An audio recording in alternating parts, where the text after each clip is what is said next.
1 പത്രോസ് 2:9. നിങ്ങൾ തിരഞ്ഞെടുക്കപ്പെട്ട വംശവും രാജകീയ പുരോഹിത ഗണവും വിശുദ്ധ ജനതയും ദൈവത്തിൻ്റെ സ്വന്തം ജനവുമാണ്. അതിനാൽ അന്ധകാരത്തിൽ നിന്ന് തൻ്റെ അത്ഭുതകരമായ പ്രകാശത്തിലേക്ക് നിങ്ങളെ വിളിച്ചവൻ്റെ നന്മകൾ പ്രകീർത്തിക്കണം. പരിശുദ്ധ പരമദിവ്യകാരുണ്യ നേരവും ആരാധനയും സ്തുതിയും പുകഴ്ചയും ഉണ്ടായിരിക്കട്ടെ. Hallelujah, hallelujah, hallelujah. ഈശോയെ ആരാധിക്കുന്നു, സ്തുതിക്കുന്നു.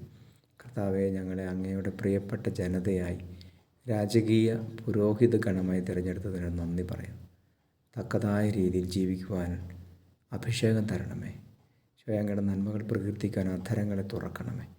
Hallelujah, hallelujah. ഈശോയെ അനുഗ്രഹിക്കണമേ എന്ന് പ്രാർത്ഥിക്കുന്നു. നമ്മുടെ കർത്താവ് യേശു മിശിഹായുടെ കൃപയും പിതാവായ ദൈവത്തിൻ്റെ സ്നേഹവും പരിശുദ്ധാത്മാവിൻ്റെ സഹവാസവും നിങ്ങളോടുകൂടി ഉണ്ടായിരിക്കട്ടെ, ഇപ്പോഴും എപ്പോഴും എന്നേക്കും. ആമേൻ.